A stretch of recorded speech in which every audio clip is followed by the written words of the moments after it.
मोर गोटे ही घर खाली अच्छी से घर टिके पुराणा से पुराणा घरे तमे माने रही पारिबो तो पुराणा हेउ कि नुआ आमको तो केवल एक घर दरकार। हाँ हाँ आमे सेठी रही पारिबो। तेबे ठीक अच्छी चलो मो सांगरे मु तम मानकु से घर देखई देबी। ए घरे आजिठू तमे माने रहिबो। मो घर भड़ा दाम हैला 500 टंका। तुम पाख पड़ोसी चढ़ी राजू चढ़ी जमी रे काम करे तमे माने ता पाखकु जाओ से तम मानकु काम खोजिबारे साहाय्य करिदेब। एमिति कही चिल सेठारु चली गला। आउ काऊ माने चढ़ी पाखु गले।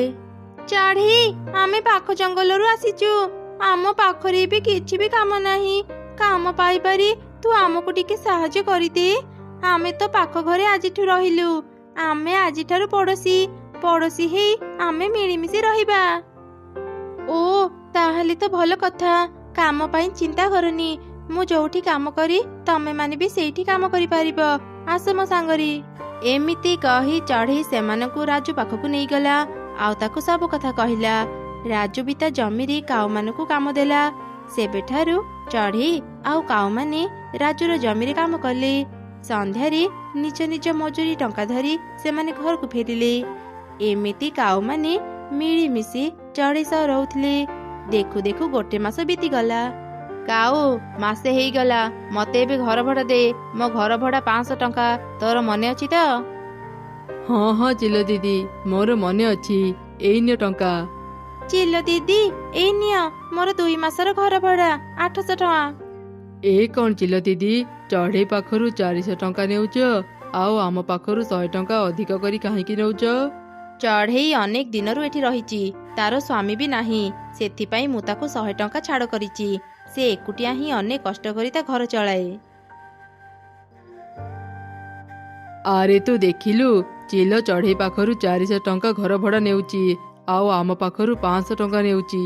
हाँ मु भी देखिली चिलो एसबु ठीक करूनी चढ़ी कम टंका दे आमठू भी भल घरे रहूची आउ आमे अधिक टंका दे ए पुराणा घरे रहूची ना ए कथा को आमे मानि पारिबानी। किछि गोटे कर जेमिति से चढ़ई घर आमर हेई पारिबो। हाँ तू ठीक कहिचु मो पाखरे एक उपाय अछि सुन। एमिति से 2 काऊ योजना बनिले आउ निज घरे निया लगे दी चिलो पाखु गले। चिलो दीदी सर्वनाश हेई जाईची। आरे कौन हैला तमे माने एमिति काहेकि कहूच? चिलो दीदी आमे चढ़ी को ता घर मागुथिलु रहिबा पई हेले चढ़ी आमको ता घर तो देला नहीं ओलट आम सह झगड़ा कला। झगड़ा सरिबा परे आमे नदी को पानी पीवा पई चली गलु। जेते बेले फेरिलु देखिलु चढ़ी तुम घरे निया लगे देइची आउ से कहूथिला आमको ए जंगलरु बाहर करी देब। चिलो दीदी झगड़ा तो से आम सह करिथिला हेले से तुम घरे काहेकि निया लगे देला कहिलो? एबे आमे कोउठी रहिबु? आम सांगरे चालंतु चिलो दीदी से चढ़ेर कथा बुझिबो। कौन हैला चढ़ई मो घरे निया लगे देला मु ताकू जमा भी छाड़ीबिनी। एमिति से काऊ मानक सांगरे ता घर को गला आउ ता घर को नियारे पड़ुथिबार देखी से भीषण रागी गला। चढ़ई शीघ्र बाहर को आसे आस कहूची। ए कौन चढ़ई तो ता घरे नाही। निया लगे दे से चढ़ई बाहर को चली जाईची। देखुच चिलो दीदी से चढ़ई केते चालाक। से जेते चालाक हेले भी आजी मु ताकू छाड़ीबिनी से खाली थरे घर को आसु। सेही समय रे चढ़ई ता झियो को धरी सेठी पहुंची गला। कौन हैला चिलो दीदी ए समय रे तुमे मो घरे? मु एठाकू कौन पाई आसीची तू भल भाबरे जानिचु। तू काऊ मानक सह झगड़ा कलु हेले मो घरे काहेकि निया लगेई देलु?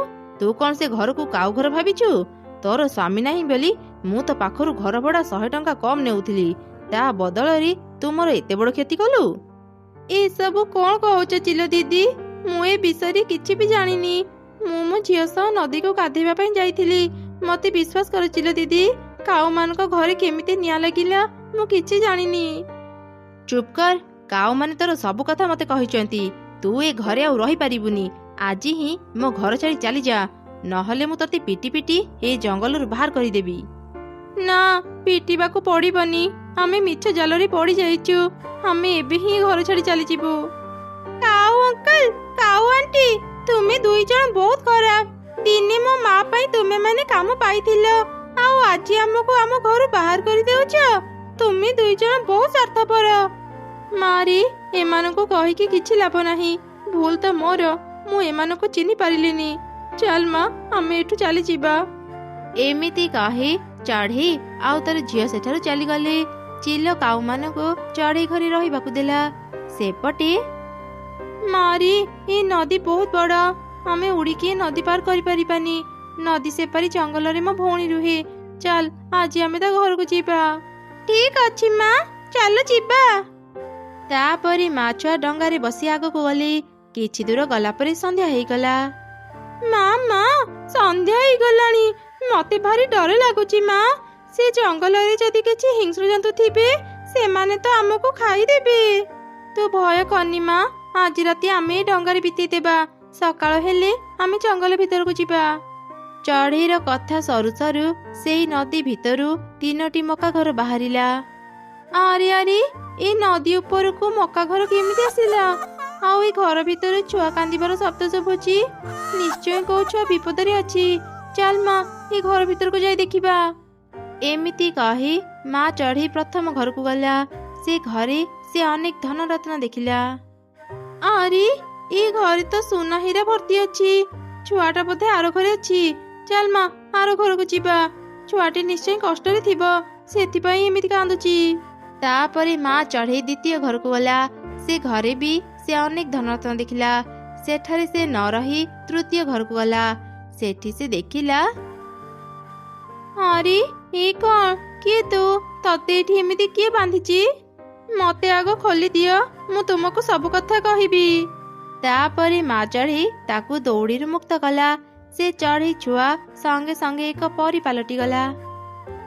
ମୁଁ ଗୋଟେ ପରୀ, ଗୋଟେ ଦୁଷ୍ଟ ରାକ୍ଷସୀ। ତା ପ୍ରତିଶୋଧ ନେବା ପାଇଁ ମତେ ମକା ଘରେ ବନ୍ଦୀ କରି ରଖିଥିଲା। ଆଉ 2ଟି ମକା ଘରେ ଧନରତ୍ନ ରଖିଦେଇଥିଲା। ସେ କହିଥିଲା, ଯୋଉ ପକ୍ଷୀ ଲୋଭରେ ନ ପଡ଼ି ଏ ତୃତୀୟ ଘରକୁ ଆସି ମତେ ମୁକ୍ତ କରିବ, ମୁଁ ମୋ ପୂର୍ବ ରୂପ ଫେରି ପାଇବି। ତ ଆଗରୁ ଅନେକ ପକ୍ଷୀ ଏଠାକୁ ଆସିଥିଲେ, ହେଲେ ସମସ୍ତେ ସେ ଧନରତ୍ନ ଲୋଭରେ ପଡ଼ି ନିଜ ଜୀବନ ହରିଲେ। କେବଳ ତୁ ଲୋଭ ନ କରି ମତେ ମୁକ୍ତ କଲୁ। ମୋ ଜୀବନ ବଞ୍ଚିଥିବାରୁ ତତେ ବହୁତ ବହୁତ ଧନ୍ୟବାଦ ଚଢ଼େଇ। ସେ 2 ମକା ଘରେ ଥିବା ସବୁ ଧନ ସମ୍ପତ୍ତି ଆଜିଠୁ ତୋର। ଏତେ ସାରା ଧନ ସମ୍ପତ୍ତି ମୋର ଦରକାର ନାହିଁ। ମୋର ଏବେ କେବଳ ଗୋଟେ ଘର ଦରକାର। ଚଢ଼େଇ, ତୁ ମୋର ଜୀବନ ବଞ୍ଚିଛୁ। ମୁଁ ଖୁସିରେ ତତେ ଏ ଧନରତ୍ନ ଦେଉଛି। ତୁ ସେସବୁ ନେଇ ନିଜ ପାଇଁ ସୁନ୍ଦର ଏକ ଘର କିଏ। ମୁଁ ଏବେ ଯାଉଛି ଚଢ଼େଇ। ଏମିତି କହି ପରୀ ସେଠାରୁ ଚାଲିଗଲା।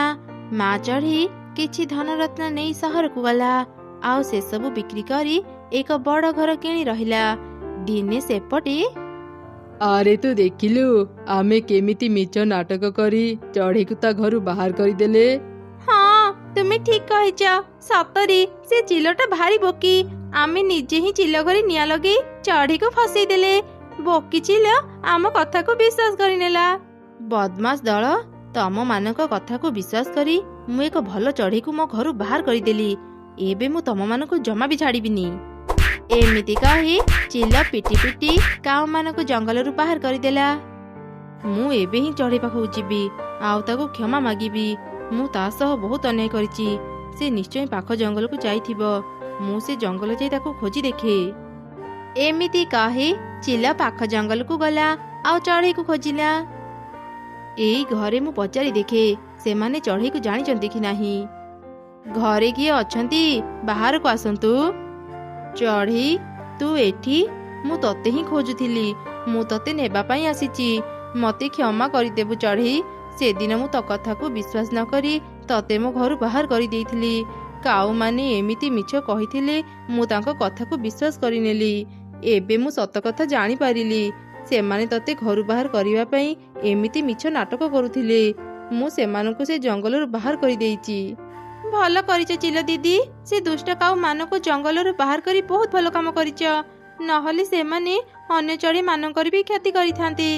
ଚିଲ ଦିଦି, ଏ ଘର ମୋର। ତୁମେ ମତେ ନିଜ ଘରୁ ବାହାର କରି ସାରିଲା ପରେ ମୁଁ ଏ ଘର ପାଇଲି। ଆଜି ମୁଁ ଭଲରେ ଚଳୁଛି। ଭଗବାନ ଯାହା ବି କରନ୍ତି ଭଲ ପାଇଁ କରନ୍ତି। ହେଲେ ଚଢ଼େଇ, ତୁ ଏତେ ସବୁ କେମିତି ପାଇଲୁ? ତାପରେ ମା ଚଢ଼େଇ ଚିଲକୁ ସବୁ ଘଟଣା କହିଲା। ବହୁତ ଭଲ ଚଢ଼େଇ, ଏବେ ତୁ ଖୁସିରେ ରହ।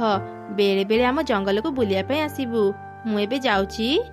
ଏମିତି କହି ଚିଲ ଚାଲିଗଲା। ମା ଚଢ଼େଇ ନିଜ ଝିଅ ସହ ଖୁସିରେ ସେ ଘରେ ରହିଲା।